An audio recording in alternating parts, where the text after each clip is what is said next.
Welcome to the Motherhood Alliance podcast, the podcast dedicated to empowering moms and families on their health and wellness journey.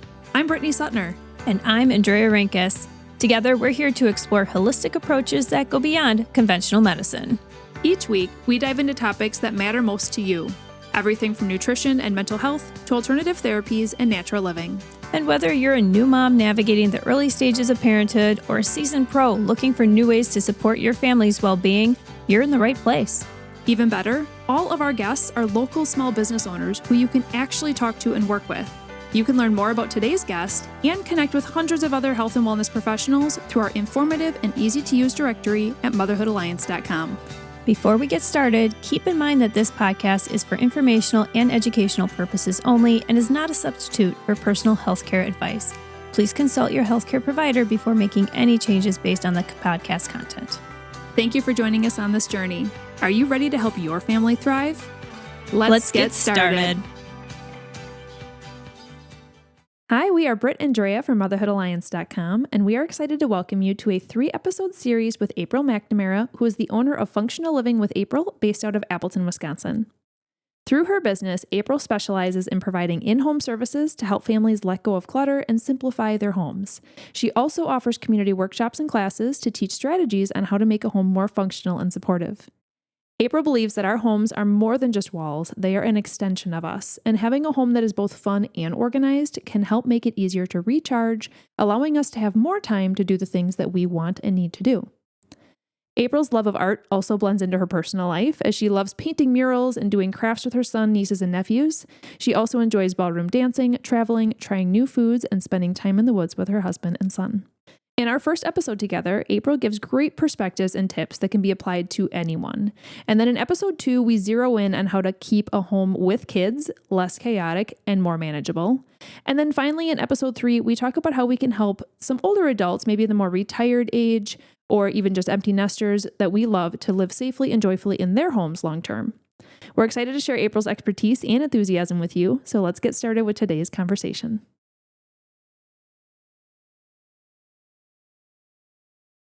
Hey everyone, welcome back. This is episode 3 with April, and we are so excited to have you back today, April. Thanks for coming again. Thank you. In this episode, we're going to be talking more so to those who are either like retiree age or maybe empty nesters, maybe even the older population, just how to create a home that is functional and supportive because our seasons of life change. So in our prior episode, we talked a little bit more so to the people that have kids living in their homes and are bringing in, the arts and crafts and a little bit extra clutter that way. But as you're reaching different seasons of life, things change. But I think something that you have some personal experience with is something called the sandwich generation. Can you share with us a little bit about what that means and what your experience with it is? Sure. So the sandwich generation refers to people who are caring for their children as well as maybe helping to care for their parents. And that might look a little different in different stages. You know, it could be like the earlier stages in the beginning, like maybe mom and dad are having health issues and you're providing a little extra support. Maybe it's something like bringing meals over or helping them with doctor's appointments, all the way on up to like maybe your loved one is living in your home with you and you're helping to care for like their physical needs as well. Okay. Yeah. And that's helpful. And I actually do have a stat here. According to Mental Health America, 23% of adults are living in the sandwich generation. And I think that means like actively living in it, where they're helping to care for those parents as well. And that can be really stressful to a parent. And especially as adults, when we're caring for young and older, still finding time to care for ourselves. Do you have any tips for people that are living in that generation? I think one of the things that can be really helpful is oftentimes mom is the one who is the caregiver in the family. I do think, when I think of caregiver, I think of people caring for others. And oftentimes mom is usually like the steady person to help care for her children, as well as, later in life helping to care for her parents, or, maybe it's a sibling even, or later in life. And I have found that if you are able to practice self-care and be, the sense of self-regulation, or be able to care for your needs, you are better able to show up and be there for your children and for your parents and those who are in need of you. I know that I feel like this saying is often overutilized right now, but you cannot pour from an empty cup, or what's within your cup spills out. And if you are feeling stressed out and overwhelmed, you tend to be less patient. Well, and that's where so many of your services come into play, even for those who are not, in the retired age yet, because if we can have our homes in a functional and supportive place, right, where we're not feeling chaotic within our own homes, we then have more energy to give to others. So establishing these routines and systems and changes in our own homes that you've been talking about through all of these episodes, that can be really important if you set yourself up well for the future season changes. So if we're going to talk a little bit more about empty nesters, retired adults, things like that, when you're coming in to help someone in that more age time frame, does the function look any different than when you're coming into a home with kids? That's an interesting question. I think it does a little bit. We still may focus on a similar process, but a person's needs may vary depending on the season of life that they're in.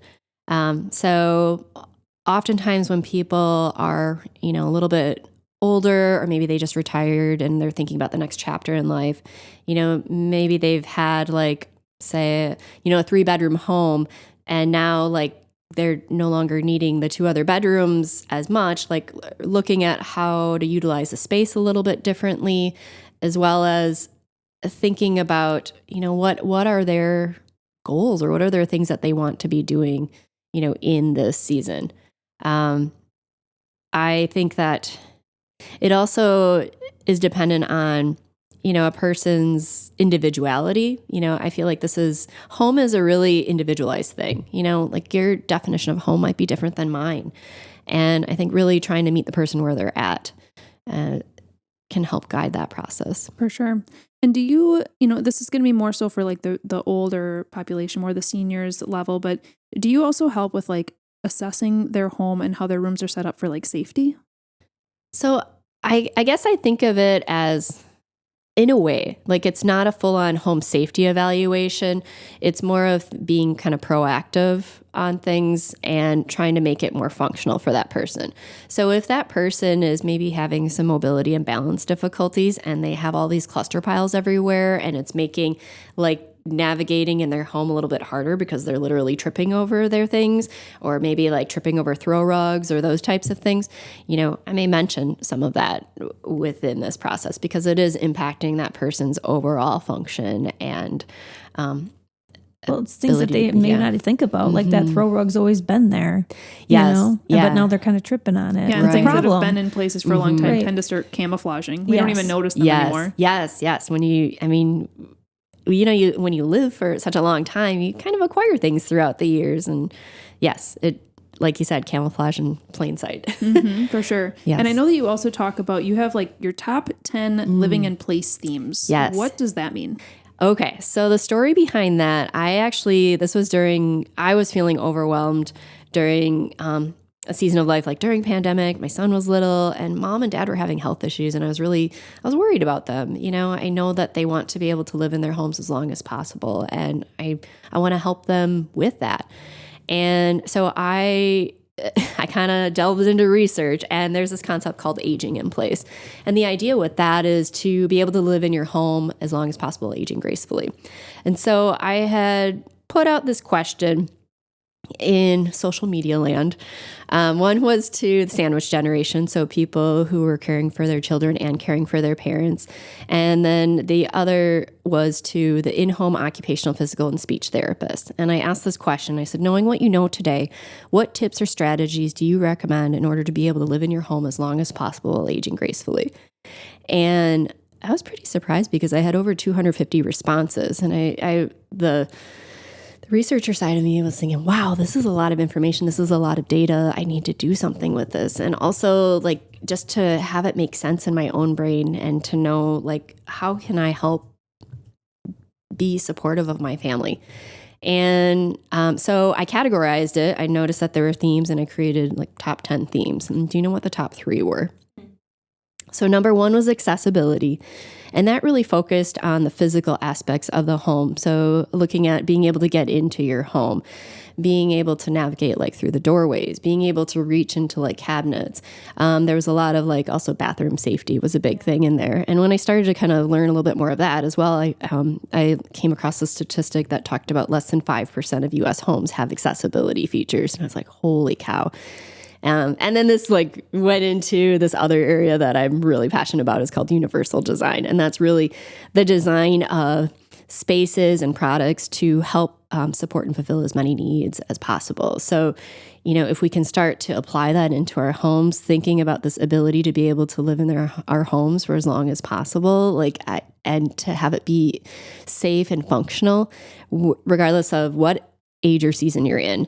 Another example of universal design is, when you walk into a grocery store, those automatic doors that open up. So that's an example of universal design. So that can be really beneficial for someone who's using a walker, someone who's using a wheelchair, someone who's pushing a grocery cart, someone who's pushing a stroller, someone who's carrying a whole bunch of boxes. It's not separating me like, oh, you have a disability or you're older, you use this doorway, and oh, you use this doorway. No, it's helping to support as many needs as possible. I could see that even in the building industry, how awesome that would be just to have wider hallways or like less stairs or wider stairs, things like that. Yeah. And kind of going on with it and related to the homes, one of the things that people have found really beneficial is making sure that you have your bed, bath, and laundry on the main floor. Sure.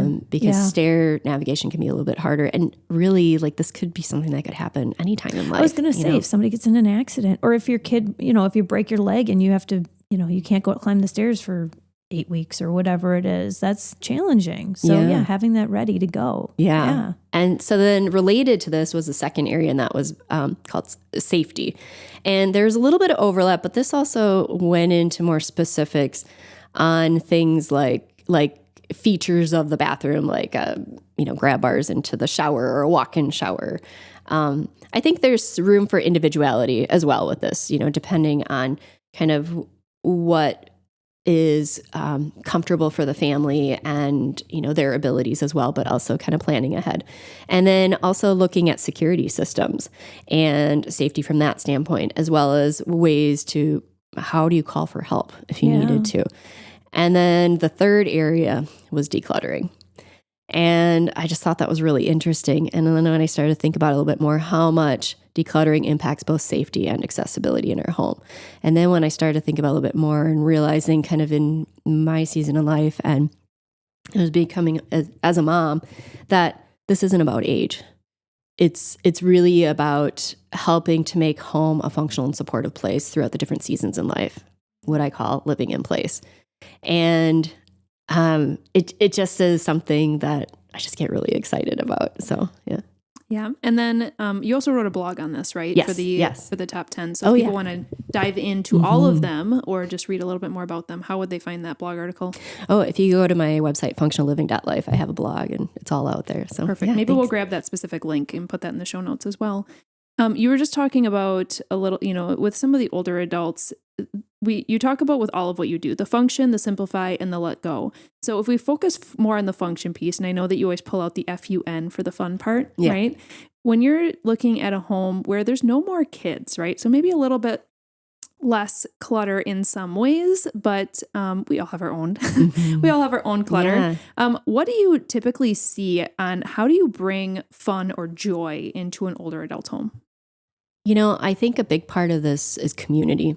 And I think that's another area that I just find really important, especially, honestly, throughout all the different seasons of life, when you think of motherhood, but even later in life too. When you start to get older, your friends start dying, and loved ones, and kind of that can be really hard, that whole grieving process. And I know one of the things I really connected with different resources in the community, and one of them is the Thompson Community Center, and they seriously, when my friends turn 50, I get them all a membership. Oh, or boy. a membership application and be like, you guys, and they're building a new, they're going to be renovating a new space. So there's going to be like a pickleball court, but they're going to have like a whole art area where you can do crafts and things. And Cool. Neat. it is like a revolving door when I go in there, and I've taught some classes there, but like, it's a really great way to connect with people and to try different things to learn a new skill. And I think that's so important in humanity, to have like the sense of meaning in our life and also connecting with others. So I really try to help bridge, some of the gaps in our current like healthcare systems, and try to find different ways that people can connect with others, because I think that's important as well. Yeah, and I actually love that answer a lot. I mean, bringing joy into your home may not have anything to do with your things. It may be bringing people into your home to bring that joy, right? Sure. I mean, I think of my husband's grandma. We joke with her all the time because she's in so many card clubs, and she just has such a busy social life that when we call her and we're like, hey, can we come visit you? We're like, you're probably busy, but she does such a good job with this of opening her home and bringing that joy in that way. So that's such a good perspective too. What about the let go piece? I feel like when we think of, especially our grandparents, maybe even parents, a lot of the older generation, they've just had more experience and more time to collect things that might be sentimental to them. So we talked about the container concept in the prior episode, but when I think of an older generation, they often tend to just have more stuff. So do you have a different approach on when they do have a lot more things because they are sentimental and they mean a lot? I think, and each person is different. So I really try to meet the person where they're at, and when you're first starting out kind of going through this process, and I think about like when I was going through this process, I had too big of a home and too many things. And this was my husband and I had met, and this was before we were married, but we were wanting to move into having one household. And when you have a whole lot of things, I remember when the realtor went through my home and suggested that I maybe pare down on some of my knickknacks, I was offended. Oh, and it's just really funny now, like how I've like, oh, I get what she was saying, but I wasn't ready to hear it then. yeah. And I think if we can approach it from a place of compassion and trying to meet the person where they're at, I think that can really be helpful in this journey, because it's hard to get started. But once you do get started, it's like you're working out that decluttering muscle, or that muscle, you're getting stronger. You're like, that's kind of nice. Now I can use this space. I can actually sit in my chair now. I can actually find the clothes that fit me that I want to wear, versus having to dig through these piles of the stuff that, maybe doesn't fit. And then you start going through that. You're like, ugh, I can't wear that anymore. I could back in the day. I think that's the other thing too, when working with people in, later seasons of life, like, we tend to reminisce a lot, and sometimes things that we used to be able to do but we're not able to anymore, sometimes we may hold on to the things that are related to that. And that can be a little bit harder too. So I think trying to maybe open up the doors to maybe some new adventures, like just because you're in this season of life doesn't mean we can't learn new things or, meet new friends, but I recognize change is hard. So, and that reminds me of, there was this quote that I had attended this course one year, many, many years ago. And this quote just always stuck in my mind. I wish I knew who said it, but so advice given without permission is taken as criticism. And so I really try to approach it from sometimes just asking, like, do you want help in this area? Or are you ready for this? Would you like some suggestions on this, instead of just jumping in? And sometimes like the fixer side of me, or like the caregiver side of me, I want to like come and help and do all the things. And I even think of this in my own relationships. I have to take a step back and be like, is this a time where you just want to talk about it and I need to listen? Or is this a time where you're ready for some changes and you want suggestions? Because I'm still learning with that and learning and growing, but that quote has really helped to kind of keep me grounded in that area. And I feel like that's what makes you so good at what you do, and also so unique, because we talked about in episode 1 how what you do is so much more than like coming in and helping somebody organize or declutter. Like that can really just stress somebody out, the declutter piece. But you're here to like walk with these people and really find out where their hearts are at and where their minds are at and what helps them to feel uniquely them. Yeah. Right. And so I think everything that you're saying is just incredible. And I love what you're doing. Oh, thank you. Can you walk us through what it looks like to actually work with you? We've talked about some of the different awesome ways that people can connect with you. You have a YouTube show essentially where you're interviewing other people in the community. You also have workshops. But if someone is interested in you coming in and helping them within their own home, what does this journey actually look like? Sure. So when I go to someone's home, usually we'll go through a questionnaire. So to really help with understanding like what is it that you value, what's important to you, what do you need to do, what do you want to do, and really focusing on, okay, what are the big areas that are stressing you out right now, and where to start first, because rarely is it just one room. Usually it's throughout the whole home. But it's really neat when working with someone, like when they're ready to go, like, oh, I love it. When they're ready to go, like you start in one area and then like they just keep going and working in other areas, and how it has this ripple effect in the home and in the community. But yeah, I sit down with the person and we go through this questionnaire, and then we get started. We try to do as much as we can within that couple of hours on the first initial consult in the home. And then from that point, it's really individualized to the person. So we'll kind of customize a package and design it for what that person is wanting or needing. So some people need a little bit more support in the beginning. So maybe we're meeting like weekly to kind of really address some of these routines and really getting into establishing systems and helping with the letting go process. And then other people are like, oh, I just needed a system. All right, I'm good, and then they're good to go. And then they may reach out to me 6 months later, be like, okay, I need a little tweak here. Or maybe it's like this combination. I have explored trying a hybrid model where in person helping with the stuff, and then maybe check-ins, like either phone or virtual meetings to check in, hey, how's it going? Helping a person to come up with goals, or just kind of, like an accountability partner. Oh, and I feel like a lot of what you do is also like helping them with their mindset, right? And just helping them mentally figure out what is best for them. And I'm assuming that they are highly involved in this entire process. Yes, everything that's getting moved, shifted. Like this is not something where if you were like just coming in to organize their pantry and they were like heading out to work and they'd be like, goodbye, thank you for your services. Yeah. No, this is like you are highly involved and they are highly involved in every single decision, and you are just really checking in with them and doing this journey with them. Yes, it is definitely a collaborative process. Awesome. Thank you so much for what you're doing for our community, April. We really enjoyed having you on the podcast. And if you guys did not go back and listen to episodes 1 and 2, make sure that you do that, because they are gold. And I have a feeling you have somebody in your life who could very much benefit from those episodes as well. Thank you, April. Can you remind us how people can contact you? Yeah, feel free to reach out to me at functionalliving.life. Perfect. If you enjoyed this episode, would you consider leaving a rating or review or sharing it directly with a friend who could benefit from the information?